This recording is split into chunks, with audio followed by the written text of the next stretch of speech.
Hello everyone, so myself Anshul. Welcome to my channel Miss Botanophilic and in today's video I'll be telling you about the genera Chara. तो आज हम लोग कारा genre के बारे में पढ़ने वाले हैं।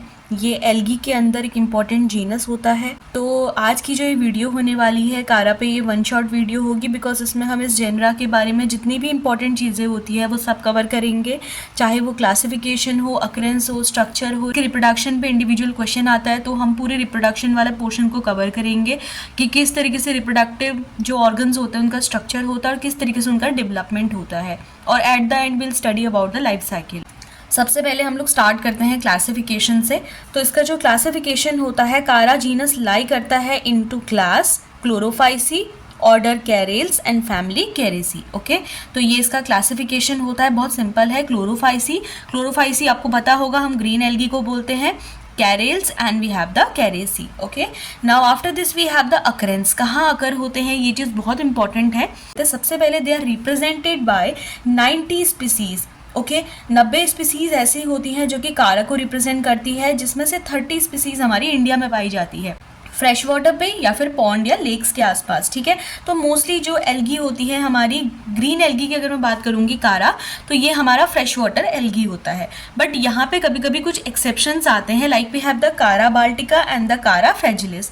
तो कारा बाल्टिका जो स्पीसीज है वो पाई जाती है अल्कलीन इन्वायरमेंट पे, और जो फ्रेजिलिस होती है वो हॉट स्प्रिंग्स पे देखने को मिलती है। ओके, अब कभी कभी एक इंपॉर्टेंट क्वेश्चन आता है कि कारा को हम स्टोन वॉट क्यों बोलते हैं। इस स्टोन आपको पता होगा कि स्टोन मतलब होता है पत्थर, और वॉट मतलब क्या होता है कि ट्यूबरस आउटग्रोथ जो हो जाती है, तो उसको हम कहते हैं स्टोन वॉट। ओके, इसको स्टोन वॉट इसलिए बोलते हैं because calcium and magnesium carbonate encrusted body, इसकी जो बॉडी होती है, इसकी बॉडी के बाहर हमको कैल्शियम और मैग्नीशियम कार्बोनेट का डिपॉजिट देखने को मिलता है, जिस वजह से इसको हम क्या बोलते हैं, स्टोन वॉट बोलते हैं। ओके, तो आई होप कि क्लासिफिकेशन और अकरेंस आपको समझ में आया होगा। अब हम चलते हैं इसके स्ट्रक्चर की टूवर्ड्स। तो सबसे पहले हम लोग बेसिक से स्टार्ट करेंगे, तब मैं आपको इसके स्ट्रक्चर का जो दो पार्ट है, एक राइजॉइड है और एक मेन एक्सिस है, मैं दोनों को आपको एक्सप्लेन करूंगी।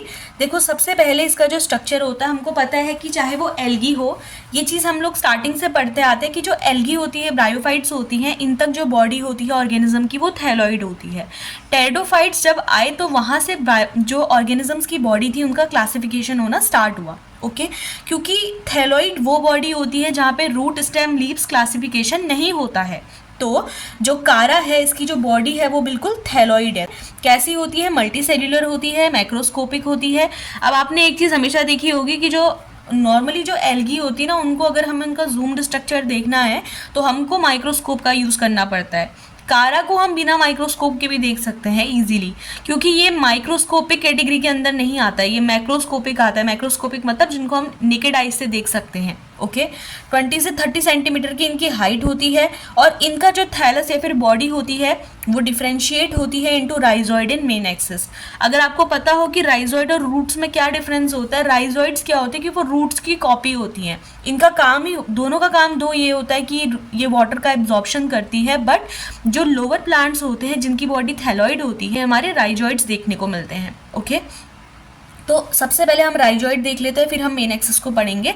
देखो, राइजॉइड्स क्या होते हैं हमारे, इनके जो राइजॉइड्स होते हैं वो ब्रांच्ड होते हैं, मल्टी सेल्यूलर होते हैं और वाइट होते हैं। ठीक है, किस कलर के होते हैं, ये वाइटिश कलर के होते हैं। कैरेक्टरिस्टिक, ये बहुत इंपॉर्टेंट फीचर है, कॉम्पिटेटिव पर्पस के उससे बता रही हूँ मैं आपको कि इसका कैरेक्टरिस्टिक फीचर क्या होता है कि इसके राइजॉइड में ऑब्लिगेट सेप्टा देखने को मिलते हैं। इसका डेवलपमेंट कैसे होता है, तो इसका डेवलपमेंट होता है from the base of lower node of main axis. Main axis में जो नीचे की तरफ नोड्स प्रेजेंट रहती है, तो उसमें से डेवलप्स होते हैं हमारे राइजॉइड्स। तो ये इसका डेवलपमेंट है। ओके, अब हम पढ़ते हैं मेन एक्सिस के बारे में। तो इसकी जो मेन एक्सिस होती है वो कैसी होती है, बिल्कुल इरेक्ट होती है, सीधी होती है, लॉन्ग होती है, ब्रांच होती है। ओके, और कैसी होती है, डिफरेंशिएटेड होती है। जब हम बोल रहे हैं कि ये डिफरेंशिएटेड होती है, किस में डिफरेंशिएट होती है, इनटू नोड्स एंड इंटरनोड्स। तो यहाँ पे मैं आपको नोड्स के बारे में भी बताऊंगी, इंटरनोड्स के बारे में बताऊंगी। तो इससे पहले हम आगे बढ़े, एक बात हमेशा याद रखना कि इस तरीके से क्या होता है, अभी आपने देखा होगा नॉर्मल जो स्ट्रक्चर्स होते हैं प्लांट के भी, वहाँ पे आपने देखा होगा कि ये जो स्ट्रक्चर होता है इसको हम नोड बोलते हैं। जैसे हमने अगर हायर प्लांट्स के बारे में बोले तो इन नोड से क्या होता है कि इस तरीके से लीव्स निकलती है। कारा के उसमें यहाँ से रिप्रोडक्टिव स्ट्रक्चर्स निकलते हैं नोड से। ये जो दो नोड्स होती है इनके बीच का जो ये स्ट्रक्चर होता है ना, इसको हम इंटरनोड बोलते हैं। तो एक बात हमेशा याद रखना है कि नोड और इंटरनोड होती क्या है। नोड वो पोर्शन होता है जहाँ से या तो रिप्रोडक्टिव स्ट्रक्चर निकलता है या फिर कोई स्पेशलाइज ऑर्गन प्लांट का वहाँ से ग्रो करता है। चाहे हम हायर प्लांट्स के बारे में बोले तो वहाँ पे लीव्स निकलती है इन पोर्शन से, ओके। और दो नोड्स के बीच का जो गैप होता है उसको हम कहते हैं इंटरनोड। तो अब हम देख लेते हैं इंटरनोड के बारे में। देखो, इंटरनोड की अगर मैं बात करूंगी तो यहाँ पे हमारी 2 टाइप की सेल्स होती हैं, ठीक है। क्या होती हैं? 2 तरीके की सेल्स होती हैं। एक सेल को हम बोलते हैं एक्सियल या फिर इंटरनोडल सेल। क्या बोलते हैं? एक्सियल या फिर इंटरनोडल सेल। और जो दूसरी टाइप की सेल होती है उसको हम कहते हैं कॉर्टिकल सेल। अब ये जो एक्सियल सेल होती है या इंटरनोडल सेल होती है ये सेंटर पे प्रेजेंट रहती है, इसको इसीलिए हम इसको सेंट्रल सेल भी बोलते हैं, ठीक है। इतना याद रखो कि जो एक्सियल या इंटरनोडल सेल होती है वो सेंटर पे होती है, और जो कॉर्टिकल सेल होती है, कॉर्टेक्स वर्ड सुना है आपने, बाहर की तरफ होता है। तो कॉर्टिकल सेल क्या करती है? ये हमेशा सराउंड करती है एक्सियल या फिर इंटरनोडल सेल को। कॉर्टिकल सेल का काम होता है कि ये असेंडिंग और डिसेंडिंग फिलामेंट्स बनाती है। इसके बारे में अभी हम आगे पढ़ेंगे। तो बस आप इतना याद रखो कि जब हम इंटरनोड के बारे में, मैंने आपको बताया कि जो मेन बॉडी होती है वो राइजॉइड और मेन एक्सिस पे डिवाइड होती है। राइजॉइड हमने पढ़ा, मेन एक्सिस मैंने आपको बताया कि नोड और इंटरनोड पे डिवाइड होते हैं। अभी हम इंटरनोड के बारे में पढ़ रहे हैं। मैंने आपको बताया कि इंटरनोड में क्या होती है, 2 टाइप की सेल्स होती हैं, एक्सियल इंटरनोडल सेल और कॉर्टिकल सेल। एक्सियल या इंटरनोडल सेल सेंटर पार्ट बनाती है और जो कॉर्टिकल सेल होती है वो बाहर की तरफ होती है, जिसका काम होता है कि वो असेंडिंग और डिसेंडिंग फिलामेंट का फॉर्मेशन करेगी। और ये कॉर्टिकल सेल हमेशा क्या करती है? इंटरनोडल या फिर सेंट्रल सेल को सराउंड करती है, ओके। अब यहाँ इसका एक डायग्रामेटिक रिप्रेजेंटेशन है। तो ये हमारी सेंट्रल सेल है, ये आप समझ रहे हो ना सेंट्रल सेल में किसको बोल रही हूँ। इसको सराउंड करने वाली ये जो सेल्स हैं इनको हम क्या बोलते हैं? इनको हम बोलते हैं कॉर्टिकल सेल, जिनका काम क्या होता है? असेंडिंग और डिसेंडिंग फिलामेंट का फॉर्मेशन करना। ये कॉम्पिटेटिव पर्पज से इंपॉर्टेंट पॉइंट है कि कारा की वो कौन सी सेल होती है जो कि असेंडिंग और डिसेंडिंग फिलामेंट्स का फॉर्मेशन करती है। अब हम लोग ने इंटरनोड पढ़ लिया है, अब हम लोग नोड के बारे में पढ़ेंगे। तो आप चाहो तो उसका स्क्रीनशॉट ले सकते हो। देखो, इंटरनोड और नोड्स जो ये पोर्शन है ये बहुत इंपॉर्टेंट है, बिकॉज कारा जब भी आपका एग्जाम में आता है तो वहाँ पे आपसे कभी कभी सिर्फ और सिर्फ उसके स्ट्रक्चर के बारे में पूछा जाता है, क्योंकि कारा में जो हम नोड पढ़ते हैं ना, इसके 3 अलग अलग अपेंडेजेस होते हैं, जिनके बारे में आपको हर एक अपेंडेज के बारे में जो कॉन्सेप्ट है वो आपका क्लियर होना चाहिए। तो कभी कभी आपसे सिर्फ और सिर्फ कारा के नोड और इंटरनोड के बारे में भी पूछ सकते हैं, तो ये आपको पता होना चाहिए। अब हमने इंटरनोड पढ़ा, अब हम पढ़ेंगे नोड के बारे में। तो देखो, नोड क्या होता है? It contain central cells surrounded by 6 to 20 peripheral cells. Node cell का भी सिचुएशन सेम है। यहाँ पे हमारी सेंट्रल सेल होती है जिसको कौन सराउंड करता है? 6 to 20 पेरिफेरल सेल इसको सराउंड करती है, ओके। अब ये जो हमारी नोड होती है ना, इसमें 3 अपेंडेजेस होती हैं। कौन कौन सी अपेंडेज होती है? Branch of limited growth, branch of unlimited growth and we have the secondary lateral, या फिर जिनको हम स्टिप्यूलोड्स बोलते हैं, ओके। तो ये कुछ वर्ड्स आएंगे, आप ये चीज़ समझना कि ब्रांच ऑफ लिमिटेड ग्रोथ को हम प्राइमरी लेटरल बोलते हैं। क्या बोलते हैं? प्राइमरी लेटरल बोलते हैं। सेकेंडरी लेटरल हम लोग बोलते हैं स्टिप्यूलोड्स को, और बीच वाला जो आता है वो हमारा ब्रांच ऑफ अनलिमिटेड ग्रोथ होता है। तो आप इस तरीके से याद करो कि पहले हम प्राइमरी लेटरल्स के बारे में पढ़ेंगे, लास्ट पे हम सेकेंडरी लेटरल्स के बारे में पढ़ेंगे, और बीच में हमारी क्या आएगा? ब्रांच ऑफ अनलिमिटेड ग्रोथ आएगा, ठीक है, जिनको हम एक्सिलरी ब्रांचेस या फिर लॉन्ग लेटरल्स भी बोलते हैं। तो एक एक करके हम तीनों के बारे में पढ़ेंगे। तो सबसे पहले हम लोग देख लेते हैं कि ब्रांच ऑफ लिमिटेड ग्रोथ क्या होती है। तो ये जो ब्रांच ऑफ लिमिटेड ग्रोथ होती है इसको हम कहते हैं प्राइमरी लेटरल्स या फिर ब्रैंकलेट्स, ओके। क्या बोलते हैं इसको? प्राइमरी लेटरल या फिर ब्रैंकलेट बोलते हैं। ये नाम आप लोग याद रखना, okay. Now they stop growing after forming 5 to 15 nodes and internodes. देखो, नाम से क्लियर हो रहा है, लिमिटेड मतलब कि क्या है? लिमिट है, एक अपनी लिमिट तक वो ग्रो करता है और उसके बाद वो स्टॉप हो जाता है। तो लिमिटेड क्या कहने की कोशिश कर रहा है कि stop growing after forming 5 to 15 nodes and internode. यहाँ पे जो इंटरनोड्स होते हैं they are shorter than the main axis internode. देखो, मेन एक्सिस अभी हम एक डायग्राम से पढ़ेंगे तो उससे आपको समझ में आएगा कि यहाँ पे किस इंटरनोड की बात की जा रही है। हमारा मेन एक्सिस होता है, उसकी जो इंटरनोड होती है उसके रिस्पेक्ट पे जो बाकी ब्रांचेस निकलती है उनमें जो इंटरनोड्स प्रेजेंट रहती है वो कैसी होती है? शॉर्टर होती है। बियर सेकेंडरी लेटरल्स और स्टिप्यूलोड्स एट द नोड। नोड मैंने आपको बताया था ना कि नोड क्या होती है? एक ऐसा पोर्शन जहाँ से हायर ऑर्गेनिजम्स पे तो लीफ निकलती है, जो लोअर वाले होते हैं वो मोस्टली यहाँ पे रिप्रोडक्टिव स्ट्रक्चर बियर करते हैं। तो जनरली जो ब्रांच ऑफ लिमिटेड ग्रोथ होती है वो क्या बियर करता है? वो बियर करता है सेकेंडरी लेटरल या फिर स्टिप्यूलोड्स एट द नोड। हम स्टिप्यूलोड्स के बारे में भी पढ़ेंगे, बट पहले हम लोग ब्रांच ऑफ लिमिटेड ग्रोथ के बारे में पढ़ लेते हैं, okay. Sex organs at the lower node of each branchlet. ये जो ब्रैंकलेट्स होते हैं या फिर प्राइमरी लेटरल्स होते हैं, ब्रांच ऑफ लिमिटेड ग्रोथ होती है, इनके जो लोअर नोड होते हैं वहाँ से क्या अराइज होते हैं, सेक्स ऑर्गन्स अराइज होते हैं, ठीक है, जिनको हम न्यूस्यूल या फिर ग्लोब्यूल बोलते हैं। तो आपको आई होप कि इसका कैरेक्टरिस्टिक समझ में आया होगा कि ब्रांच ऑफ लिमिटेड ग्रोथ क्या होती है। इसको हम प्राइमरी लेटरल या फिर ब्रैंकलेट बोलते हैं। 5 से 15 नोड या इंटरनोड बनाने के बाद इसकी ग्रोथ रुक जाती है। देन इनमें जो इंटरनोड्स होती है वो मेन एक्सिस के इंटरनोड से छोटी होती है। इनका जो नोड होता है वहाँ से क्या निकलते हैं, वहाँ से निकलते हैं सेकेंडरी लेटरल या फिर स्टिप्यूलोड, ठीक है। और जो एक पूरी ब्रांच होती है लिमिटेड ग्रोथ की, उसमें जो लास्ट वाली नोड होती है उस नोड से क्या निकलते हैं, सेक्स ऑर्गन्स अराइज होते हैं, ठीक है। आई होप कि इसके कैरेक्टरिस्टिक्स आपको समझ में आए होंगे। फिर हम पढ़ते हैं ब्रांच ऑफ अनलिमिटेड ग्रोथ। देखो नाम से क्लियर है कि कितना भी ग्रो कर सकती है, अनलिमिटेड है ग्रोथ, कैसी है, अनलिमिटेड है, ठीक है। Arise from axil of branch of limited growth. देखो ब्रांच ऑफ लिमिटेड ग्रोथ की जो एक्सिल होती है ना, वहाँ से क्या अराइज होती है, हमारी branch of unlimited growth arise होती है। इन्हीं को हम क्या बोलते हैं, लॉन्ग लेटरल्स बोलते हैं, एक्सिलरी ब्रांचेस बोलते हैं, क्योंकि कहाँ से निकल रही है ये लिमिटेड ग्रोथ के एक्सिल से निकल रही है, इसलिए उनको क्या बोल रहे हैं, एक्सिलरी ब्रांचेस बोल रहे हैं, ठीक है। इनकी जो ग्रोथ होती है वो कैसी होती है, इनडेफिनेटली होती है। सो मेक श्योर कि they grow in an indefinite manner, इसलिए हम इनको क्या बोलते हैं, ब्रांच ऑफ अनलिमिटेड ग्रोथ बोलते हैं। अब हम लास्ट पढ़ लेते हैं जो कि होता है सेकेंडरी लेटरल्स या फिर स्टिप्यूलोड्स, ओके। मैंने आपको क्या बताया था कि सेकेंडरी लेटरल और स्टिप्यूलोड्स कहाँ से अराइज होते हैं, जो ब्रांच ऑफ लिमिटेड ग्रोथ होती है इसकी जो नोड होती है वहाँ से हमारा सेकेंडरी लेटरल या फिर स्टिप्यूलोड्स अराइज होते हैं, ठीक है। तो स्टिप्यूलोड्स को हम सेकेंडरी लेटरल भी बोलते हैं।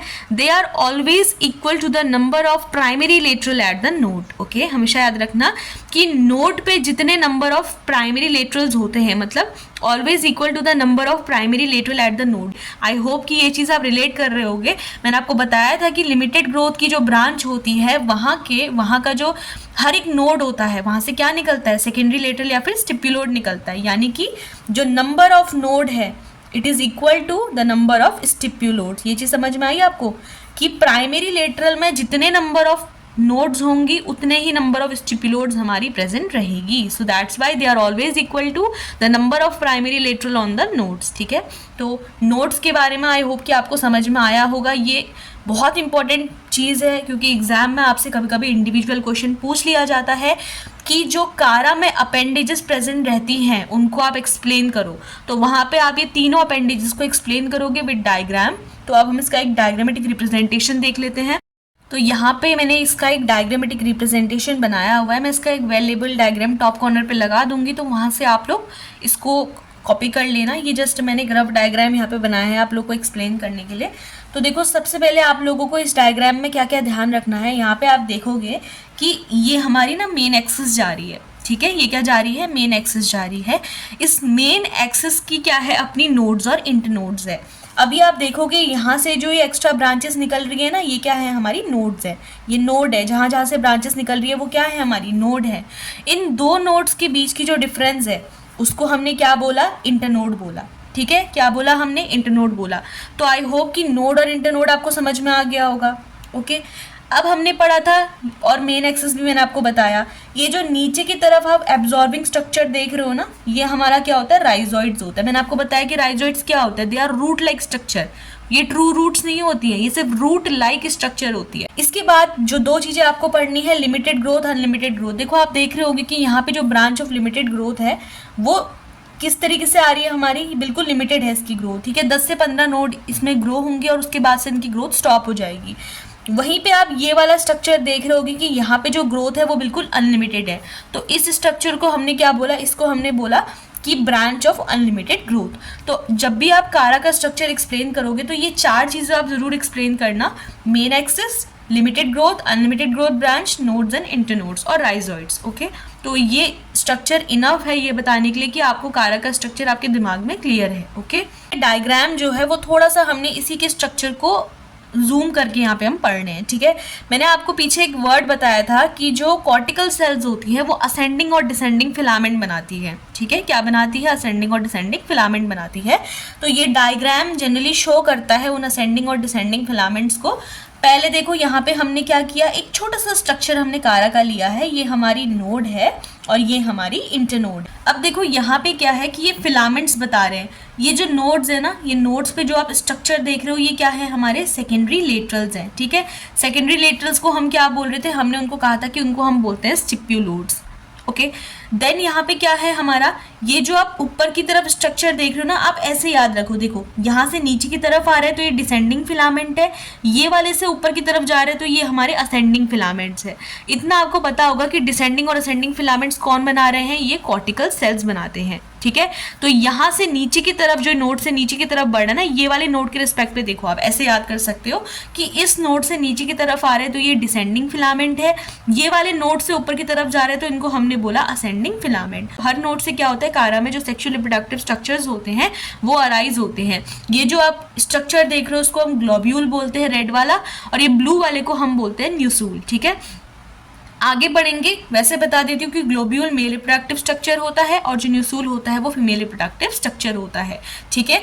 तो रिप्रोडक्शन के लिए यहाँ पे जो होता है, जो रिप्रोडक्टिव स्ट्रक्चर्स होते हैं वो नोड पे प्रेजेंट रहते हैं। अगर आपने कारा को माइक्रोस्कोप में कभी नहीं देखा है तो मैं इसका एक वीडियो का लिंक है वो डिस्क्रिप्शन पे डाल दूंगी, जिसमें मैंने माइक्रोस्कोपिक व्यू दिखाया है कारा का, तो आप चाहो तो उसमें चेक कर सकते हो। उसकी जो रिप्रोडक्टिव स्ट्रक्चर है वो उसमें काफ़ी क्लियर दिख रहे हैं। तो 2 वीडियो है, मैं दोनों का लिंक डाल दूंगी, एक शॉर्ट में है और एक लॉन्ग वीडियो पे है, तो आप जाके उसको चेक कर सकते हैं। Now let's study about the reproduction in कारा। वो होते हैं vegetative and sexual, but asexual reproduction is absent in case of कारा, ठीक है। तो सबसे पहले हम लोग वेजिटेटिव रिप्रोडक्शन को स्टडी करेंगे, तब जाके हम सेक्सुअल रिप्रोडक्शन के बारे में स्टडी करेंगे इन केस ऑफ कारा। अब हम देख लेते हैं वेजिटेटिव रिप्रोडक्शन के बारे में, तो आप इसका स्क्रीनशॉट ले सकते हो। सबसे पहले जो रिप्रोडक्टिव स्ट्रक्चर हमारा वेजिटेटिव के अंदर आएगा वो होता है रूट बल्बिल, ठीक है। Root bulbil, amorphous bulbil, amylum stars and we have the secondary protonema, ठीक है। सबसे पहले हम लोग रूट बल्बिल के बारे में देख लेते हैं। So they are the small round structure that develops on rhizoid and form a new plant on the attachment, okay. अब एक बार हम एमॉर्फस बल्बिल भी पढ़ लेते हैं। Small cells that develop and aggregate at the node. Root bulbil का जो example है वो है कारा बाल्टिका, और एमॉर्फस का जो एग्जाम्पल है वो है कारा फ्रेजिलिस, ठीक है। तो देखो दोनों का डिफरेंस क्या होता है, दोनों में ही स्मॉल राउंड स्ट्रक्चर ग्रो करते हैं, लेकिन रूट बल्बिल पे वो कहाँ पे ग्रो करते हैं, वो राइजोइड्स ग्रो करते हैं, ठीक है। हम यहाँ पे रूट वर्ड यूज कर रहे हैं, इसका मतलब ये नहीं कि कारा के रूट्स पे ग्रो होंगी। कारा में जो रूट्स है उसका सब्सटीट्यूट कौन है, उसका सब्सटीट्यूट है हमारा राइजोइड, ठीक है। तो राइजोइड पे हमारे स्मॉल राउंड स्ट्रक्चर ग्रो करेंगे, और एमॉर्फस बल्बिल में जो स्ट्रक्चर ग्रो करेंगे, सेल लाइक स्ट्रक्चर स्मॉल होंगे, वो कहाँ पे ग्रो करेंगे, वो नोड्स पे ग्रो करेंगे, ठीक है। एग्जाम्पल मैं आपको ऑलरेडी बता चुकी हूँ, ये आप डायग्राम देख सकते हो। ये जो डायग्राम है ये हमारा रूट बल्बिल का है, और यहाँ पे आप देख सकते हो कि नोड पे स्मॉल सेल्स क्या है वो ग्रुप पे निकल रही है और एक एग्रीगेट बना रही है, एक कलेक्शन बना रही है, तो जिसको हम क्या बोलते हैं, एमॉर्फस बल्बिल बोलते हैं, ओके। जो थर्ड इंपॉर्टेंट प्रोसेस आती है वो होती है अमाइलम स्टार्स। अब देखो अमाइलम स्टार्स क्या होता है, स्टार्स इसलिए बोलते हैं क्योंकि ये जो स्ट्रक्चर होता है ना, इसका स्टार लाइक शेप होता है, इसलिए हम इसको क्या बोलते हैं, अमाइलम स्टार्स बोलते हैं, ठीक है। इसका एक वेल लेबल डायग्राम मैं सभी रिप्रोडक्टिव स्ट्रक्चर्स का टॉप कॉर्नर पे लगा दूंगी, तो वहां से आप वेल लेबल डायग्राम बना लेना। तो यहाँ पे जो अमाइलम स्टार्स होता है हमारा, they develop at the nodal cell of the basal region and fill with amylum stars, ठीक है। इनको अमाइलम स्टार्स क्यों बोलते हैं, क्योंकि इनका जो स्ट्रक्चर होता है वो हमारा क्या होता है, स्टार शेप का होता है। लेकिन ये जो हमारे अमाइलम स्टार्स होते हैं ना, इसके अंदर स्टार्च फिल रहता है, जिसकी वजह से हम क्या बोलते हैं, उस स्टार्च को अमाइलम स्टार्च बोलते हैं। बट स्ट्रक्चर इनका क्या होता है, स्टार शेप का होता है, इसलिए जो रिप्रोडक्शन का जो प्रोसेस होता है उसको हम कहते हैं थ्रू अमाइलम स्टार्स, ओके। ये जो स्टार लाइक स्ट्रक्चर्स होते हैं किससे भरे हुए होते हैं, ये स्टार्च से भरे होते हैं। Next we have secondary protonema. तो सेकेंडरी प्रोटोनीमा होता क्या है, they are thread like structure that develops from the primary protonema और the basal cell of the rhizoids, ठीक है। राइजोइड की जो बेसल यानी कि नीचे की तरफ को जो सेल्स होती हैं उसमें से डेवलप होते हैं हमारे सेकेंडरी प्रोटोनेमा, या फिर हमारा जो प्राइमरी प्रोटोनेमा होता है वो फर्दर ऑन डेवलपमेंट शो करते हुए सेकेंडरी प्रोटोनेमा का फॉर्मेशन करता है। तो आपको यहाँ पे नेम और डायग्रामेटिक रिप्रेजेंटेशन पता होना चाहिए कि vegetative reproduction root bulbil, amorphous bulbil, secondary protonema और अमाइलम स्टार्स के थ्रू होता है, ठीक है। नेक्स्ट हम पढ़ते हैं about sexual reproduction in case of कारा। तो सेक्सुअल रिप्रोडक्शन कारा में होता कैसा है, सबसे पहले बात यहाँ पे आप ध्यान रखो कि ऊगैमस टाइप का होता है। ये वर्ड ऊगैमी मतलब क्या होता है, ऊगैमस मतलब क्या होता है कि जब रिप्रोडक्टिव स्ट्रक्चर्स भी अलग होते हैं, उनसे बनने वाले गैमेट्स भी अलग होते हैं, ठीक है। फिजियोलॉजी की मैं बात करूं तो उनके इंटरनल स्ट्रक्चर भी अलग होते हैं, मॉर्फोलॉजिकली फिजियोलॉजिकली बिल्कुल अलग होते हैं, और वेल लेबल्ड रिप्रोडक्टिव स्ट्रक्चर से यहाँ पे गैमेट्स बनते हैं, ठीक है। तो उस रिप्रोडक्टिव स्ट्रक्चर को हम बोलते हैं ऊगैमस, ये चीज़ आप याद रखना। और यहाँ पे प्रॉपर हमारा एग भी बनेगा और प्रॉपर एंथ्रोजॉइड जो होता है उसका फॉर्मेशन होगा। आपने एक वर्ड सुना होगा आर्चेगोनियम। आर्चेगोनियम वर्ड हम जनरली जब भी लोअर बॉटनी पढ़ते हैं तो वहाँ पे हम आर्चेगोनियम एंथेरिडियम वर्ड यूज करते हैं। तो फीमेल रिप्रोडक्टिव स्ट्रक्चर उसके लिए आर्चेगोनियम वर्ड यूज करते हैं। बट जब भी हम लोअर बॉटनी में एल्गी पढ़ते हैं तो वहाँ पे रिप्रोडक्टिव स्ट्रक्चर जो कि फीमेल का होता है उसको ऊगोनियम बोला जाता है। ठीक है, ये जो ऊगोनियम होता है ना, इसको ऊगोनियम या फिर हम जनरली एल्गी के केस पे स्पेशली जो कारा होता है वहाँ पे इसको न्यूस्यूल बोलते हैं। और जो मेल रिप्रोडक्टिव स्ट्रक्चर होता है उसको हम ग्लोब्यूल बोलते हैं या फिर एंथेरिडियम बोलते हैं। एंथेरिडियम वर्ड आप यहाँ पे यूज कर सकते हो। ओके, एल्गी में हम मोस्टली ये चीज पढ़ते हैं कि भाई सेक्सुअल रिप्रोडक्शन एब्सेंट होता है, लेकिन वहाँ पे एक्सेप्शन किसका आता है? कारा का। और जनरली ये जो कारा आता है ये सबसे एडवांस फीचर होता है एल्गी का। क्यों इसको एडवांस बोला जाता है ये चीज़ आपको समझ में आनी चाहिए। इसको हम एडवांस इसलिए बोलते हैं क्योंकि मोस्ट कॉम्प्लेक्स जो सेक्स ऑर्गन्स होते हैं वो कारा पे प्रेजेंट है। इसके अलावा ये जो कारा होता है ये होमोथैलिक भी होता है, ये हेट्रोथैलिक भी होता है। होमो मतलब क्या होता है कि मेल रिप्रोडक्टिव स्ट्रक्चर और फीमेल रिप्रोडक्टिव स्ट्रक्चर एक ही थैलस पे प्रेजेंट रहेंगे। ठीक है, लेकिन यहाँ पे भी होमोथैलिक में एक सिचुएशन क्या आती है हमारी कि जो न्यूसूल होता है वो हमेशा ग्लोब्यूल के ऊपर प्रेजेंट होगा। ओके, अगर होमोथैलिक सिचुएशन है then nucule is present above globule. तो ये चीज़ आप याद रखना कि ये कारा के रिप्रोडक्टिव स्ट्रक्चर की बात की जा रही है। जो सेक्शुअल रिप्रोडक्शन होता है वो ऊगेमस टाइप का होता है, मोस्ट एडवांस जीनस होता है। होमोथैलिक अगर होगा तो न्यूसूल जो होता है वो ग्लोब्यूल के ऊपर प्रेजेंट रहता है। और जनरली यहाँ पे जो मेल रिप्रोडक्टिव स्ट्रक्चर होता है इसको हम या तो मैच्योर एंथेरिडियम बोलते हैं या न्यूसूल बोलते हैं, और फीमेल रिप्रोडक्टिव स्ट्रक्चर को हम या तो ऊगोनियम बोलते हैं या फिर ग्लोब्यूल बोलते हैं। ओके, तो आई होप कि सेक्सुअल रिप्रोडक्शन का जो एक बेसिक सा यहाँ पे मैंने मैप टाइप बनाया था ये आपको क्लियर हुआ होगा। इसके अलावा अब हम पढ़ते हैं न्यूसूल और ग्लोब्यूल को डिटेल में कि किस तरीके से इनका डेवलपमेंट होता है और किस तरीके से इनका प्रॉपर स्ट्रक्चर होता है। तो यहाँ पे जो डेवलपमेंट है, चाहे मैं आपको ग्लोब्यूल का बताऊँ न्यूसूल का बताऊँ, इसको मैंने एक फ्लो चार्ट के फॉर्म पे कन्वर्ट किया है। तो इससे बहुत इजीली आप एग्जाम में उसको मेमोराइज कर सकते हो कि किस तरीके से डेवलपमेंट होता है ग्लोब्यूल का। तो देखो सबसे पहले क्या होता है कि जो फेरिफेरल सेल होती है नोड पे, मतलब नोड पे एक सेल होती है जिसको हमने बोला कि फेरिफेरल सेल। ये फेरिफेरल सेल किसकी तरह एक्ट करती है? It act as antheridial initial. ये एंथेरिडियल इनिशियल की तरह क्या करेगी? एक्ट करेगी। ओके, अब एंथेरिडियल इनिशियल क्या करता है? इस पर्टिकुलर सेल में हमारा ट्रांसवर्स डिवीजन होता है। टीडी मतलब यू हैव टू रिमेंबर, इसका मतलब होता है ट्रांसवर्स डिवीजन। ओके, तो ट्रांसवर्स डिवीजन जब एंथेरिडियल इनिशियल पे होगा तो वो दो टाइप की फर्दर सेल्स बनाएगी। एक होती है लोअर सेल और एक होती है अपर सेल। तो लोअर सेल को हमने बोला पेडिसिल और अपर सेल को हमने बोला एंथेरिडियल मदर सेल। ओके, अब पेडिसिल जो होती है वो क्या बनाती है? वो फर्दर ऑन जाके एक छोटी सी स्टॉक बनाती है। So it will form a small stock. अभी आप जस्ट डेवलपमेंट पे फोकस करो। जब हम इसका स्ट्रक्चर पढ़ेंगे तो आपको वहाँ पे चीज़ें समझ में आएगी कि भाई ये जो पार्ट्स बना रहा है हमारा डेवलपमेंट के टाइम पे, जब ग्लोब्यूल का डेवलपमेंट हो रहा है तो ये जो पार्ट्स बन रहे हैं ये कौन कौन से, इनका जो लोकेशन होता है वो किस तरीके से ग्लोब्यूल पे दिखता है, ये आगे जब हम इसका स्ट्रक्चर पढ़ेंगे आफ्टर डेवलपमेंट तो वहाँ पे आपके बच्चे कुछ डाउट्स भी क्लियर हो जाएंगे। अभी जस्ट आप डेवलपमेंट की सीरीज पे फोकस करो। ठीक है, तो लोअर सेल को पेडिसिल बोला जिसने क्या बना दिया? स्टॉक बना दिया। अपर सेल को हमने बोला एंथेरिडियल मदर सेल। अब ये जो एंथेरिडियल मदर सेल होती है जो कि ऊपर की तरफ थी, इसमें होते हैं 2 यानी कि 2 वर्टिकल डिवीजन। अब वर्टिकल डिवीजन ऐसे होते हैं कि 90 डिग्री टू ईच अदर। पहला डिवीजन जहां पे होगा उसी के 90 डिग्री पे दूसरा डिवीजन होगा। ओके, एक पर्टिकुलर सेल थी, इसमें 2 वर्टिकल डिवीजन हुए तो पहले डिवीजन से 2 सेल और फिर उसके बाद से कितने बनेंगे? हमारी 4 सेल्स बनेंगी। ठीक है, तो हमारी क्या हुई? जब 2 वर्टिकल डिवीजन हुए तो उसके बाद से बनी 4 सेल, और इस 4 सेल स्ट्रक्चर को हमने बोला कि ये होता है हमारा क्वाड्रेंट। ओके, क्वाड्रेंट वर्ड आता है 4 सेल स्ट्रक्चर के लिए। अब ये जो क्वाड्रेंट होता है इसमें इसके बाद से होता है ट्रांसवर्स डिवीजन। तो हर एक सेल कट रही है ना, तो यानी कि 4 से कितनी सेल्स बनेंगी? हमारी 8 सेल्स बनेंगी। तो इस स्ट्रक्चर को हमने बोला ऑक्टेंट। ओके, अब इसके आगे आप ध्यान देना कि ये ऑक्टेंट में क्या होता है? Each cell undergo periclinal division. जब पेरिक्लिनल डिवीजन हो रहा है तो यानी कि 8 सेल्स थी तो 8 सेल डिवाइड होकर कितनी सेल्स बनाएंगी? 16 सेल्स बनाएंगी ना। अब ये जो 16 सेल्स होती है इसमें 8 सेल बाहर की तरफ होती है और 8 सेल क्या होती है? अंदर की तरफ होती है। ठीक है।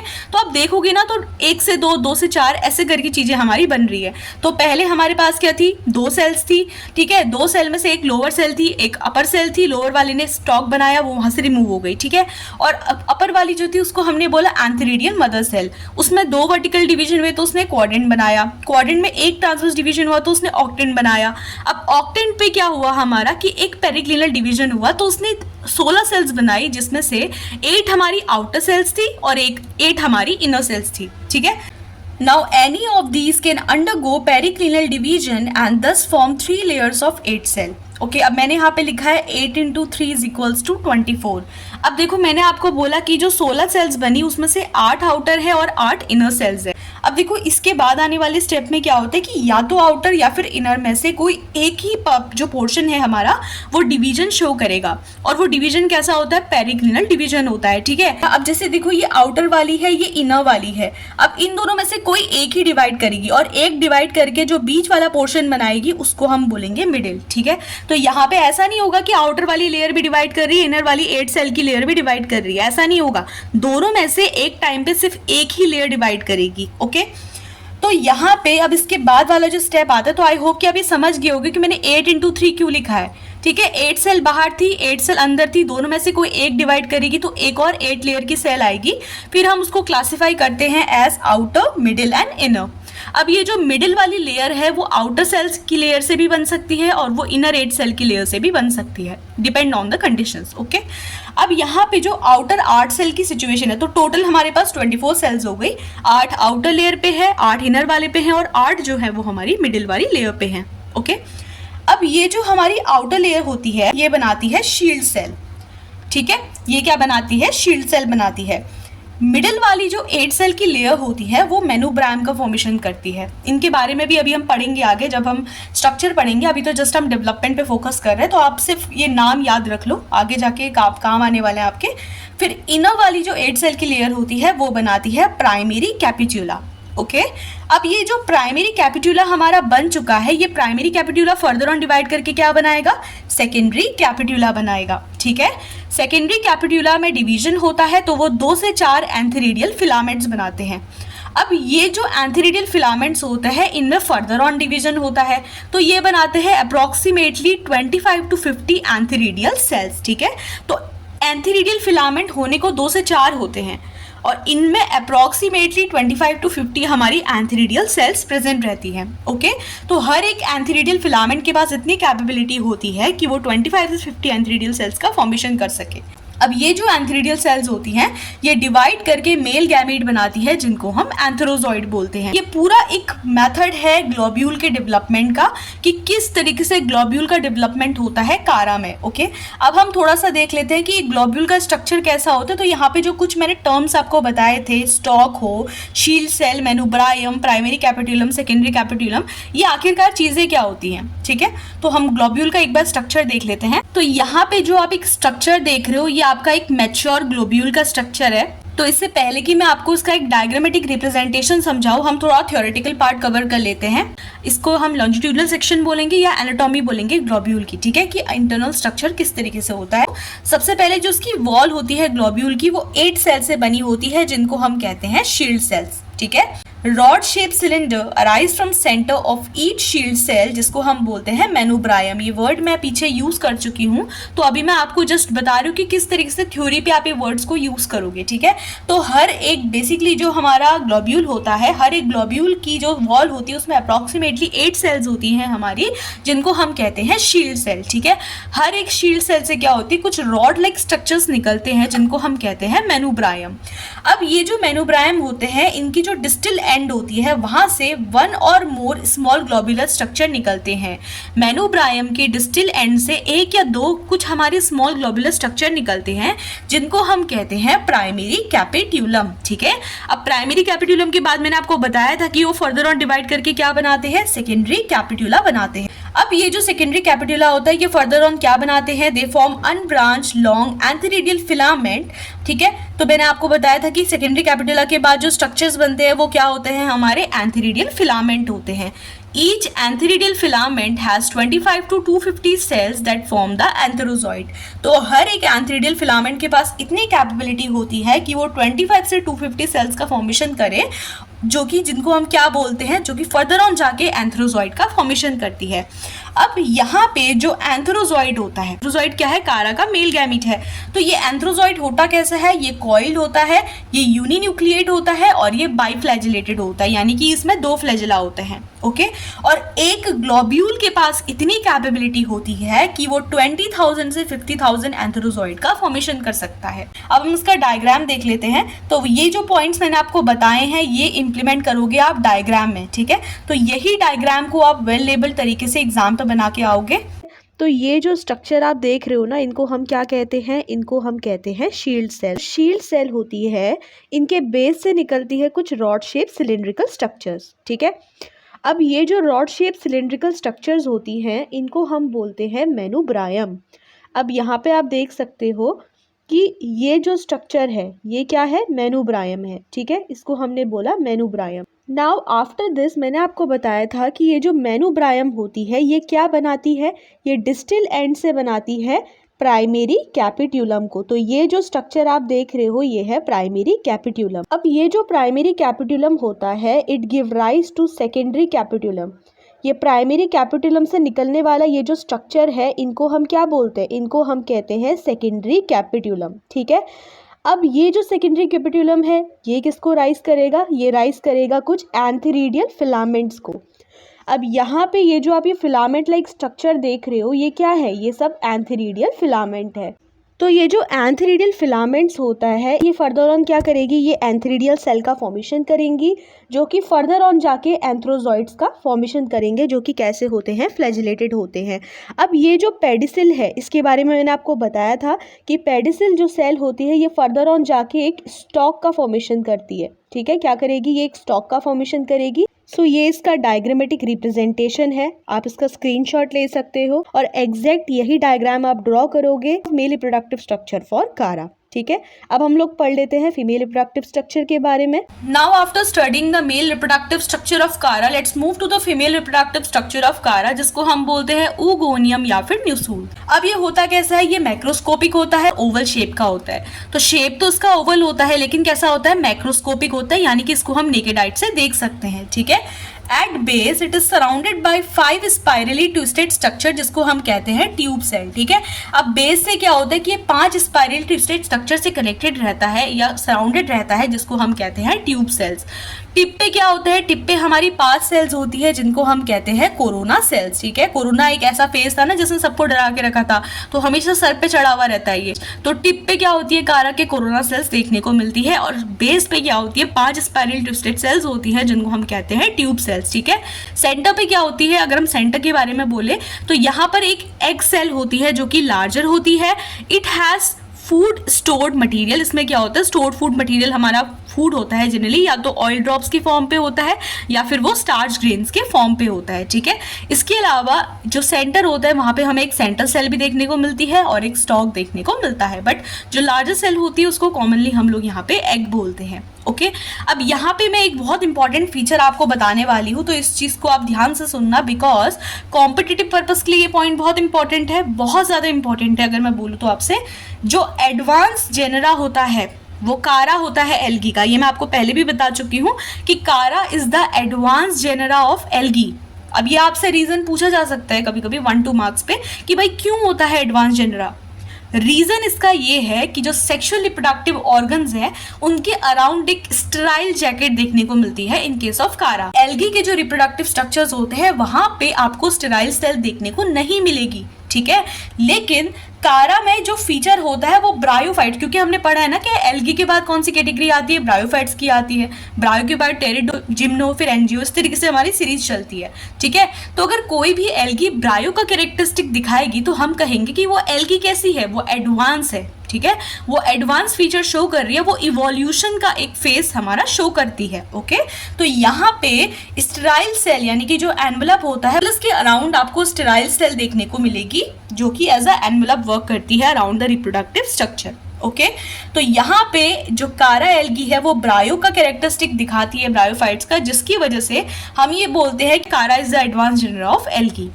और बाकी अगर हम जीनस के बारे में बोलेंगे तो there is no sterile jacket around the sex organs. ठीक है, अब मैंने आपको यहाँ पे फीमेल रिप्रोडक्टिव स्ट्रक्चर पे कुछ टर्म्स बताए। मैंने आपको ट्यूब सेल के बारे में बताया, कोरोना सेल बताया, इसके अलावा हमने egg cell, central cell, stalk cell के बारे में पढ़ा। ठीक है, मैं आपको उसका डेवलपमेंट भी बताऊंगी, बट पहले ये चीज़ इंपॉर्टेंट होती है कि अगर हम फीमेल रिप्रोडक्टिव स्ट्रक्चर को इसका डेवलपमेंट पढ़े, उससे पहले अगर मैं आपको इसका स्ट्रक्चर बता दूँ तो ये आपके लिए ईजी रहेगा कि किस तरीके से इसका डेवलपमेंट होता है। ठीक है, अब यहाँ पे आप देख सकते हो कि एक डायग्राम मैंने यहाँ पे बनाया है, इसका मैं वेल लेबल्ड और प्रॉपर डायग्राम टॉप कॉर्नर पे लगा दूंगी, तो वहां से आप उसको कॉपी कर सकते हो। सबसे पहली चीज तो ये इसका एक मैच्योर ओगोनियम है, ये बेसल वाला पार्ट है, इसको हमने बोला पेडिसल। ठीक है, अब यहाँ पे पेडिसल के ऊपर क्या आता है, नोडल पार्ट आता है, फिर इसके ऊपर क्या आता है, स्टॉक आता है। ओके, अब इसको कैसे याद कर सकते हो सीरीज को, आपने वर्ड पेन सुना है, PENS, पेन्स हम बोलते हैं, तो P for pedicel, N for nodal और S फॉर स्टॉक। ठीक है, तो पेन्स वर्ड से याद करो कि पेडिसल, नोडल और स्टॉक। ठीक है, ये चीज क्लियर हुई। इस तरीके से आप 3 सेल बेसल की तरफ आती है, ये याद कर सकते हो। ओके, अब यहाँ पे क्या आ जाता है, इसके ऊपर की तरफ जब आप चलोगे, मैंने आपको बताया था कि टॉप पे क्या होती है, हमारी कुछ सेल्स होती है जिनको हम कोरोना सेल्स बोलते हैं, हमेशा सर चढ़ी हुई सेल्स होती है ये। तो टिप पे हमारी, अब ये हमारा लॉन्जिट्यूडनल सेक्शन है, तो यहाँ पे हर सेल तो आ नहीं सकती, तो टोटल में हमारी जो ट्यूब सेल्स होती है वो 5 होती हैं। ओके, तो टॉप पे हमारी क्या होती है, कुछ हमारी कोरोना सेल्स है, इनको हम क्या कहते हैं, कोरोना सेल्स होती हैं। ये हमारी जो एक्स्ट्रा आपको सेल्स दिख रही है ना नीचे की तरफ, ये हमारी क्या है, ट्यूब सेल्स है। सेंटर पे ये जो आप लार्ज सेल देख रहे हो, इसको हम कहते हैं एग सेल। ओके, और ये एग सेल का क्या है, अपना न्यूक्लियस है। यहाँ पे जस्ट मैंने एक सिंपल सा स्ट्रक्चर इसका और बनाया है, this is pedicel, this is nodal, stalk and this is the egg cell. Okay, और ऊपर की तरफ जो आएगी कोरोना सेल्स आएगी, नीचे की तरफ जो आएंगी वो हमारी ट्यूब सेल्स होंगी। तो ये एक वेल लेबल्ड डायग्राम है ओगोनियम का, जो कि आपको एग्जाम पे ड्रॉ करके आना है। अब हम नेक्स्ट पढ़ते हैं कि ओगोनियम का डेवलपमेंट कैसे होता है। जब हमने ग्लोब्यूल के बारे में पढ़ा तो वहां पे भी हमने बोला था कि एक पेरिफेरल नोडल सेल होती है जो कि एंथेरिडियल इनिशियल की तरह एक्ट करती है। उसी तरह यहाँ पे जो पेरिफेरल की तरफ एक नोडल सेल होती है हमारी, वो हमारी क्या करती है, वो ओगोनियल इनिशियल की तरह एक्ट करती है। क्योंकि इसने ओगोनियम बनाना है ना, तो उससे हम इसको ओगोनियल इनिशियल बोल रहे हैं। ठीक है, अब ये जो ओगोनियल इनिशियल होता है, इसमें 2 ट्रांसवर्स डिवीजन होते हैं। तो ये 2 ट्रांसवर्स डिवीजन होने के बाद ये क्या बनाएगा, एक लोअर सेल बनाएगा, एक मिडिल सेल बनाएगा और एक अपर सेल बनाएगा। अब ये जो लोअर सेल होती है बिल्कुल सेम क्राइटेरिया है जो कि हम लोगों ने किस में पढ़ा था, ग्लोब्यूल में पढ़ा था। ठीक है, तो लोअर सेल क्या होती है, वो पेडिसल बनाती है, इसी को हम पेडिसल बोलते हैं। ओके, और ये जो पेडिसल होती है ये आगे जाके क्या बनाती है, स्टॉक बनाती है। अगर मैं मिडिल सेल के बारे में बोलूँ तो मिडिल सेल का जो स्ट्रक्चर है वो थोड़ा सा लेंदी है, तो इसको हम एट द एंड पढ़ेंगे। हम उससे पहले पढ़ लेते हैं कि जो अपर सेल होती है वो क्या रोल प्ले करती है। तो अपर सेल को हम कहते हैं ओगोनियल मदर सेल। ओके, ये जो ओगोनियल मदर सेल होती है, इसमें होता है हमारा ट्रांसवर्स डिवीजन, और ट्रांसवर्स डिवीजन होने के बाद ये बनाती है लोअर सेल और अपर सेल। ओके, ये जस्ट फ्लो चार्ट आप याद रखो, इसी को अगर आप चाहते हो एग्जाम में, तो आप टाइम कम है तो आप फ्लो चार्ट बना सकते हो। अगर आपके पास वेल टाइम वहाँ पे मेंटेन पड़ा हुआ है तो आप इसको थ्योरेटिकल वे पे कन्वर्ट कर सकते हो, बट बेटर ये होता है कि आप फ्लो चार्ट से अपने आंसर को एक्सप्लेन करो अगर ये लॉन्ग आंसर टाइप क्वेश्चन पे आया है तो। ओके, तो ट्रांसफर डिवीजन होने के बाद ये लोअर और अपर फॉर्म बनाता है। लोअर जो होती है वो स्टॉक बनाती है, और अपर वाला जो हमारा फॉर्म होता है वो हमारा एग सेल का फॉर्मेशन करता है। अब ये जो एग वाला होता है, it elongate and become oval shape। Elongate होने के बाद ये क्या बन जाता है, ओवल शेप का स्ट्रक्चर बनता है। पीछे मैंने आपको एक डायग्रामेटिक रिप्रेजेंटेशन दिखाया था, तो वहां आप देख रहे होंगे कि जो एग होता है, एग सेल, वो बिल्कुल ओवल शेप की दिखती है। ठीक है, तो इलोंगेशन की वजह से ये जो सेल होती है अपर वाली, वो कैसी होती है, वो ओवल शेप का स्ट्रक्चर अटेन कर लेती है। Its apical region develops a receptive spot, जिसको हम हाइलिन एरिया बोलते हैं। ये बहुत इंपॉर्टेंट पॉइंट है फॉर कॉम्पिटिटिव पर्पस ऑल्सो। अब हमने पढ़ा था कि जो मिडिल सेल होती है, तो देखो लोअर सेल पेडिसल थी, स्टॉक बना रही थी, मिडिल वाली नोडल सेल होती है, अपर वाली ओगोनियल मदर सेल होती है, उसका वर्क हम ऑलरेडी यहाँ पे देख चुके हैं। अब जो मिडिल सेल होती है उसको हम कहते हैं नोडल सेल। ओके, ये जो नोडल सेल होती है इसमें होते हैं 5 वर्टिकल डिवीजन, और 5 वर्टिकल डिवीजन होने के बाद ये 5 शीट इनिशियल्स का फॉर्मेशन करती है। ओके, अब ये जो 5 शीट इनिशियल हमारी बनती है, इनमें होता है ट्रांसवर्स डिवीजन। क्या होता है इसमें, ट्रांसवर्स डिवीजन होता है। अब देखो ट्रांसवर्स डिवीजन जब हो रहा है, 5 शीट इनिशियल हमारी बनी हुई है, ये 5 हमारी सेल्स थी, इस तरीके से आप देख सकते हो कि ये 5 सेल्स है, ठीक है। इस 5 सेल्स पे अगर ट्रांसवर्स डिवीजन होगा तो कितनी सेल्स बनेगी, 10 सेल बनेगी। एक बनेगी अपर टायर और एक बनेगी हमारी लोअर टायर, ओके। तो ट्रांसवर्स डिवीजन होने के बाद यहाँ पे 2 टायर बनती है, जहाँ पे दोनों टायर में 5 सेल्स होती हैं, तो हम यहाँ पे बोलते हैं कि 5 सेल ईच, ओके। अब यहाँ पे एक होता है हमारा अपर टायर और एक होता है हमारा लोअर टायर। तो ये जो अपर टायर होता है वो क्या बनाती है, कोरोना सेल्स, क्योंकि कोरोना सेल्स क्या होती है, सर चढ़ के बैठी रहती है हमेशा, ठीक है। तो ऑपोजिट अपर टायर क्या बनाएगी, अपर टायर हमारी कोरोना सेल्स बनाएंगी जो कि टिप पे होंगी, और जो लोअर टायर होती है वो क्या बनाती है, वो बनाती है हमारी ट्यूब सेल, ठीक है, जो कि कहाँ पे होती है, बेस पे होती है। ट्यूब सेल का भी काम पूछ दिया जाता है कभी कभी, जो कॉम्पिटिटिव पर्पस एग्जाम्स होते हैं, क्या काम होता है, to protect the oogonium. Oogonium को प्रोटेक्ट करने का काम किसका होता है, ट्यूब सेल्स का होता है, ठीक है। तो आई होप कि ऊगोनियम का जो डेवलपमेंट है वो आपको समझ में आया होगा। बहुत सी बुक्स पे क्या होता है कि ये चीज़ें बहुत लेंथी वे पे दी हुई होती है, तो अगर आपको इसको समझना भी है तो आप अपने नोट्स को कोशिश करो कि इसको हम फ्लो चार्ट के फॉर्म पे समझें, किस तरीके से ऑर्गन्स का डेवलपमेंट होता है, क्योंकि अगर हम इसको थ्योरेटिकल वे पे पढ़ने की कोशिश करेंगे तो हर चीज़ हौच पौच हो जाती है, ठीक है। तो बेटर वे क्या है कि हम इसको कन्वर्ट करें इनटू फ्लो चार्ट और तब जाके हम इसके डेवलपमेंट को समझें। और जो मैंने स्ट्रक्चर आपको बताए तो वहाँ पे आई होप कि अभी जो वर्ड्स यहाँ पे लिखे हुए हैं ये आपको समझ में आ रहे होंगे कि वर्ड्स मैंने यहाँ पे क्यों हाईलाइट किए हुए हैं, ओके। अब मेल रिप्रोडक्टिव स्ट्रक्चर बन गया, फीमेल रिप्रोडक्टिव स्ट्रक्चर बन गया। अब हम पढ़ते हैं फर्टिलाइजेशन के बारे में कि किस तरीके से फर्टिलाइजेशन होता है। How will fertilization takes place, at maturity the shield cell separate and antheridial filament get exposed. SMC यानी कि जो स्पोर मदर सेल्स होती हैं gelatinize in water and antherozoids are liberated. तो पहले हम लोग मेल रिप्रोडक्टिव स्ट्रक्चर के जो भी प्रोसीजर होता है उसको स्टडी करते हैं। तो मैच्योरिटी के टाइम पे क्या होती है, जो शील्ड सेल्स होती है, मैंने आपको बताया था कि जो शील्ड सेल्स होती है वो आउटर मोस्ट कवरिंग बनाती हैं, तो शील्ड सेल सेपरेट हो जाती है, जिसकी वजह से जो एंथेरिडियल फिलामेंट्स होते हैं ना वो एक्सपोज हो जाते हैं, और यही जो एंथेरिडियल फिलामेंट होते हैं वो क्या करते हैं, वो बनाते हैं एंथ्रोजॉइड्स को, ठीक है। एंथेरिडियल सेल्स बनाती है, फिर उनसे एंथ्रोजॉइड्स बनते हैं। तो यहाँ पे जो स्पोर मदर सेल होती है वो वाटर पे जेलेटिनाइज होती है। सेक्सुअल रिप्रोडक्शन के लिए इसको वाटर की रिक्वायरमेंट होती है, क्योंकि मैंने आपको बताया कि जो कारा का एंथ्रोजॉइड होता है वो कैसा होता है, मोटाइल होता है, ठीक है, मूवेबल होता है, फ्लैजेला प्रेजेंट रहता है इस पे। तो वाटर पे जाते ही जो स्पोर मदर सेल होती है वो जेलेटिनाइज हो जाती है, अंदर से जो स्पोर है यानी कि जो एंथ्रोजॉइड है वो वाटर पे लिबरेट हो जाता है। Now after this tube cell separate. अब ट्यूब सेल किसके अंदर थी, हमारी ओगोनियम पे थी। तो ये वाला जो पॉइंट हम पढ़ रहे हैं ये पढ़ रहे हैं फीमेल रिप्रोडक्टिव स्ट्रक्चर के रिस्पेक्ट पे, ठीक है। तो इन फीमेल रिप्रोडक्टिव स्ट्रक्चर क्या होगा, जो ट्यूब सेल्स होगी वो सेपरेट हो जाएगी। सेपरेट होने की वजह से 5 स्लिट्स बनती हैं हमारी, क्योंकि मैंने आपको बताया था कि जो ट्यूब सेल्स हो चाहे कोरोना सेल्स हो वो हमारी कितनी होती है, नंबर में 5 होती हैं, ओके। सो ट्यूब सेल सेपरेट हो जाती है और 5 स्लिट्स का फॉर्मेशन होता है, through which the antherozoid enter and forms an oospore। तो फर्टिलाइजेशन की प्रोसेस भी आई होप कि आपको बहुत इजी वे पे मैंने आपको समझाई कि सबसे पहले क्या होता है, मैच्योरिटी के टाइम पे जो शील्ड सेल्स होंगी वो सेपरेट होंगी। शील्ड सेल के बेस से एंथेरिडियल फिलामेंट निकलते हैं जो कि एक्सपोज होंगे। एक्सपोज होने की वजह से जो स्पोर मदर सेल होती है या फिर एंथेरिडियल सेल होती है वो जेलेटिनाइज हो जाती है वाटर पे, जिसकी वजह से एंथ्रोजॉइड क्या होते हैं, वो हमारे लिबरेट हो जाते हैं। जैसे एंथ्रोजॉइड वाटर पे लिबरेट होंगे तो जो हमारी ट्यूब सेल्स होती है फीमेल रिप्रोडक्टिव स्ट्रक्चर पे वो सेपरेट होती हैं। सेपरेट होने की वजह से 5 स्लिट्स बनते हैं, जिसके थ्रू जो एंथ्रोजॉइड होता है वो फीमेल रिप्रोडक्टिव स्ट्रक्चर के अंदर एंटर करेगा। एग सेल के साथ फ्यूज करते हुए क्या बनाएगा, हमारा oospore का फॉर्मेशन करेगा, ठीक है। और जैसे ही oospore बनेगा यहाँ पे हम बोलेंगे कि जो फर्टिलाइजेशन की प्रोसेस है वो सक्सेसफुल है, okay, because fertilization is a process of fusion. Fusion की जो प्रोसेस होती है उसको हम कहते हैं फर्टिलाइजेशन। तो आई होप कि फर्टिलाइजेशन आपको क्लियर हुआ होगा। तो as a one shot video मैं कोशिश कर रही हूँ कि इस वीडियो में मैं आपको कारा से रिलेटेड जितनी इंपॉर्टेंट चीज़ें होती है जो यूनिवर्सिटी लेवल के लिए इंपॉर्टेंट है वो मैं आपको क्लियर करवा सकूँ। ऑल्सो यूपीएससी में इसके बारे में काफ़ी पूछा जाता है, तो आपके लिए इंपॉर्टेंट है, इस जीनस के बारे में आपको पता होना चाहिए, चाहे वो उसका रिप्रोडक्टिव स्ट्रक्चर हो, oospore का जर्मिनेशन हो, लाइफ साइकिल हो, है ना। तो अब हम पढ़ लेते हैं थोड़ा oospore के बारे में कि किस तरीके से इसका oospore होता है। तो यहाँ पे जो oospore हमने बोला कि आफ्टर फर्टिलाइजेशन oospore का फॉर्मेशन हुआ है, तो ये जो oospore बना है ये कैसा होता है, हार्ड होता है, एलिप्सॉइडल स्ट्रक्चर का होता है। It is surrounded by 4 layer, ठीक है। ये जो oospore होता है इसको 4 लेयर सराउंड करती है, जिसमें से 2 आउटर होती हैं और 2 इनर होती हैं। जो आउटर वाली हमारी सेल्स होती हैं वो कैसी होती है, हमारी आउटर वाली जो लेयर होती है वो कलर्ड होती है, और 2 इनर की जो लेयर होती है वो कैसी होती है, हमारी कलरलेस होती है, ठीक है।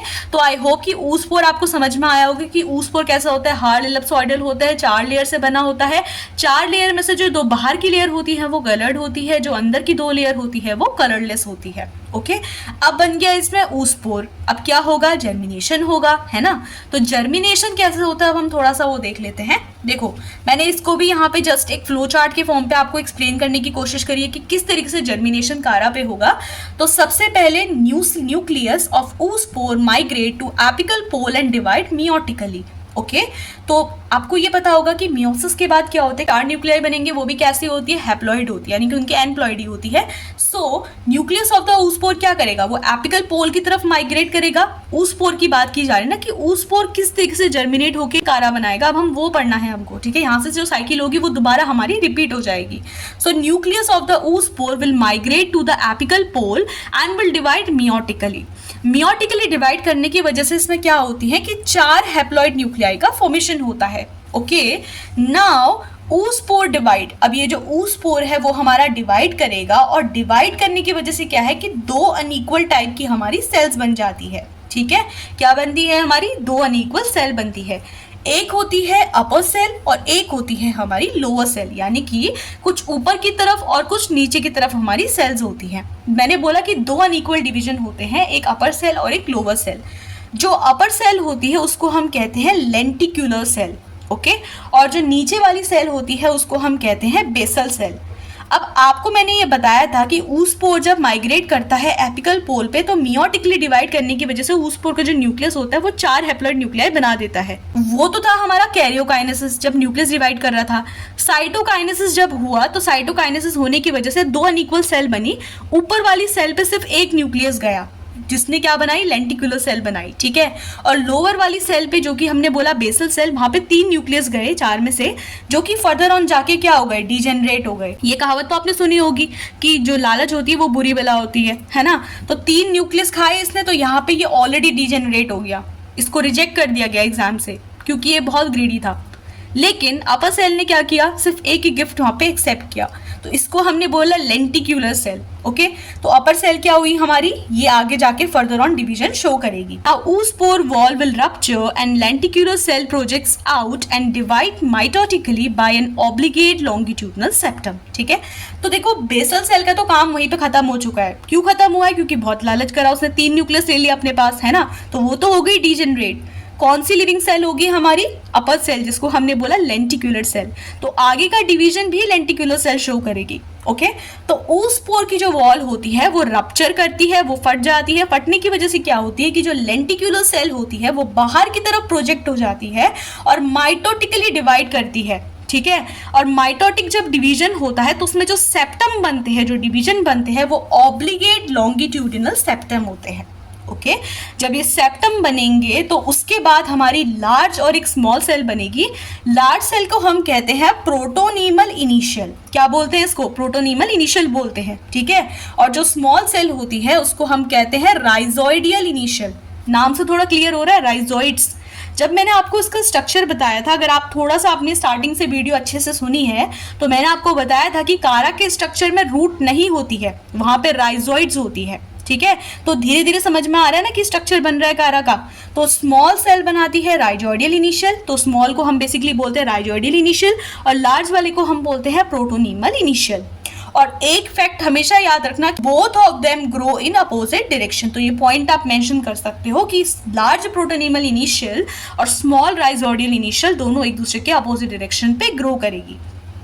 जो प्रोटोनीमल इनिशियल है वो क्या बनाएगा, वो upper part of plant body बनाएगा, जो फर्दर ऑन जाके क्या करेंगे, नोड्स इंटू नोड्स बनाएंगे, और जो लोअर वाला पार्ट है, जो स्मॉल राइजोइडल इनिशियल है, वो क्या करेगा, वो राइजोइड्स का फॉर्मेशन करेगा। अब यहाँ पे मैंने एक स्ट्रक्चर बनाया है, ये स्ट्रक्चर इसका एक बेसिक सा स्ट्रक्चर है। जब oospore जाके हमारा जर्मिनेट करता है तो ये नीचे की तरफ आप देख सकते हो तो राइजोइड्स हैं, और ये ऊपर की तरफ हमारा जो है ये ऊपर वाला पोर्शन है जिसको हम बोलते हैं प्रोटोनेमा इनिशियल। ठीक है, अब प्राइमरी प्रोटोनेमा से ही सेकेंडरी प्रोटोनेमा बनेगा, वो बात अलग है कि जो डेवलपमेंट होगा वो अलग तरीके से होगा। तो प्राइमरी प्रोटोनेमा से फिर क्या होता है, सेकेंडरी प्रोटोनेमा का फॉर्मेशन होता है। तो आई होप कि अभी तक जितनी चीजें मैंने आपको समझाई आपको समझ में आई होगी। तो ओवरऑल जितना थ्योरेटिकल पार्ट था वो मैंने आपको कवर करा दिया है। अब जो जो चीज हमने आज की वीडियो में पढ़ी उसको जस्ट मैंने एक लाइफ साइकिल के थ्रू एक समराइज किया हुआ है, जिससे आपके थोड़े बहुत डाउट्स जो बचे खुचे हैं वो भी क्लियर हो जाएंगे। सो फाइनली जितना थ्योरेटिकल पार्ट कारा के अंदर आता है वो हम लोग कवर कर चुके हैं। अब मैंने बहुत सिंपल वे पे इसकी एक डायग्रामेटिक रिप्रेजेंटेशन इसकी लाइफ साइकिल का दिया है। हैप्लॉन्टिक लाइफ साइकिल ये फॉलो करता है, यानी कि हैप्लॉइड फेज कैसा रहता है, डोमिनेटिंग रहता है। तो आप चाहो तो एंड पे इस डायग्राम को बना के आ सकते हो। No need to draw complex diagram, इतना कॉम्प्लेक्स लाइफ साइकिल ड्रॉ करने की कभी भी जरूरत नहीं है एग्जाम में। ओके, जो चीज़ आप ड्रॉ करते हो अगर आप उसको सिंपल तरीके से भी शो कर सकते हो तो वो ज़्यादा बेटर होता है as comparison to the complex type of diagrams. ठीक है, आप चाहो तो ग्लोब्यूल न्यूसूल यहाँ पे लिखा है तो इनके डायग्राम भी बना के आ सकते हो। oospore, प्राइमरी प्रोटोनेमा, इनके डायग्राम बना सकते हो, कारा का डायग्राम बना सकते हो, बट इससे ज्यादा हम डायग्रामेटिक रिप्रेजेंटेशन लाइफ साइकिल पे शो नहीं करते हैं। ठीक है, वो बिल्कुल हॉच पॉच सा फील होता है। तो अब यहाँ पे क्या है, अब लाइफ साइकिल देख लो, बहुत सिंपल सी मैंने बनाई हुई है। ये कारा है, देखो सेक्सुअल रिप्रोडक्शन भी शो करता है और वेजिटेटिव भी शो करता है। तो यहाँ से एक तरीका तो है भाई, बहुत सिंपल वे पे ग्रो करता है वेजिटेटिव। क्या क्या होते हैं मैंने आपको बता दिया कि बल्बल फॉर्मेशन, सेकेंडरी प्रोटोनेमा या फिर अमाइलम स्टार्च की वजह से क्या होता है, ये अपना वेजिटेटिव रिप्रोडक्शन शो करता है। ये वाली साइकिल सेक्सुअल रिप्रोडक्शन को शो करती है कि कारा पे मेल रिप्रोडक्टिव स्ट्रक्चर ग्लोब्यूल है और फीमेल रिप्रोडक्टिव स्ट्रक्चर क्या है, न्यूसूल है। अब ये चीज आप देखना कि हैप्लॉन्टिक लाइफ साइकिल क्यों बोलते हैं। देखो हैप्लॉन्टिक मतलब होता है हैप्लॉइड, यानी कि एन वाली सिचुएशन जिसमें आती है। ठीक है, तो यहाँ पे हुआ क्या, अब देखो कारा की जो बॉडी है यहाँ पे आप देख सकते हो कि ग्लोब्यूल और न्यूसूल का फॉर्मेशन हुआ, दोनों हमारे हैप्लॉइड स्ट्रक्चर है। अब ये जो ग्लोब्यूल है इससे बना एंथ्रोजॉइड, मेल गैमीट है, और न्यूसिलस से क्या बना, एग, जो कि है फीमेल गैमीट। दोनों का फ्यूजन हुआ, दोनों का फ्यूजन होने की वजह से यहाँ पे हमारा डिप्लॉइड स्ट्रक्चर बना जिसको हमने बोला oospore। तो डिप्लॉइड वाला फेज सिर्फ इतना ही है जो कि है oospore का। ठीक है, अब ये जो oospore है इसमें होता है मियोसिस। मैंने आपको बताया था ना कि oospore का जो न्यूक्लियस होता है वो टिप पे मूव करता है, उसमें अगर मियोसिस होगा तो वो 4 सेल्स बनाएगा, 4 न्यूक्लियस बनाएगा। 4 न्यूक्लियस में से सिर्फ एक न्यूक्लियस जो कि लेंटिकुलर सेल की तरफ होगा वो क्या होगा, वो हमारा फंक्शनल होगा और वो जाके प्राइमरी प्रोटोनेमा बनाएगा। ठीक है, अभी जो प्राइमरी प्रोटोनेमा होता है ये हमारा क्या बनाता है, कारा का फॉर्मेशन करता है। तो प्राइमरी प्रोटोनेमा सेक्सुअल रिप्रोडक्शन के तहत जो होता है कारा के फॉर्मेशन के लिए इन्वॉल्व होता है, और प्राइमरी प्रोटोनेमा से ही सेकेंडरी प्रोटोनेमा बनते हैं जो कि फर्दर ऑन डीअटैच करते हुए कारा का फॉर्मेशन कर सकते हैं। ठीक है, तो सेकेंडरी प्रोटोनेमा को हमने वेजिटेटिव रिप्रोडक्शन के फॉर्म पे लिखा है। तो कोई अगर आपसे पूछे तो आपको ये पता होना चाहिए कि सेकेंडरी प्रोटोनेमा प्राइमरी प्रोटोनेमा से ही बनता है। ओके, तो ये हमारा एक बेसिक लाइफ साइकिल थी किसकी, कारा की। अगर आपका एग्जाम में कारा आता है तो जितना मैंने आपको यहाँ पे एक्सप्लेन किया है उसका जो एक बेसिक स्ट्रक्चर होता है, जो डिस्ट्रीब्यूशन होता है कारा का, इसके अलावा रिप्रोडक्टिव स्ट्रक्चर्स कैसे होते हैं, कौन कौन से मेथड के थ्रू रिप्रोड्यूस करता है, कैसे डेवलपमेंट होता है, लाइफ साइकिल क्या होती है, ये सारी चीज़ें आप एक्सप्लेन कर सकते हो अगर ये क्वेश्चन आपका लॉन्ग आंसर टाइप पे आता है। और एक सजेशन मैं आपको दूंगी कि एग्जाम में बहुत बार ऐसा होता है कि रिप्रोडक्टिव स्ट्रक्चर्स पे या फिर रिप्रोडक्शन के मोड पे इंडिविजुअल क्वेश्चन आता है कारा में से। तो बेटर आपके लिए ये होगा कि कारा के डेवलपमेंट को, उनके रिप्रोडक्टिव स्ट्रक्चर्स को आप एक बेटर वे पे स्टडी करो।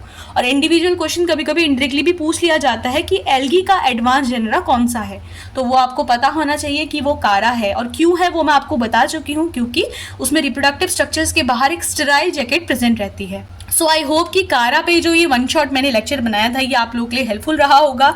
इसके अलावा एल्गी पे जो बाकी जेनरा है मैं कोशिश करूंगी कि मैं उन पे भी वीडियो अपलोड करूं। इसके अलावा कोई भी डाउट अगर आपको वीडियो में फेस होता है, कोई भी टॉपिक है जिसमें आपको डाउट फील होता है, आप फ्रीली कमेंट सेक्शन पे मुझे बता सकते हैं। So that's all for today's video. If the video is helpful then please like, share and subscribe. Thank you.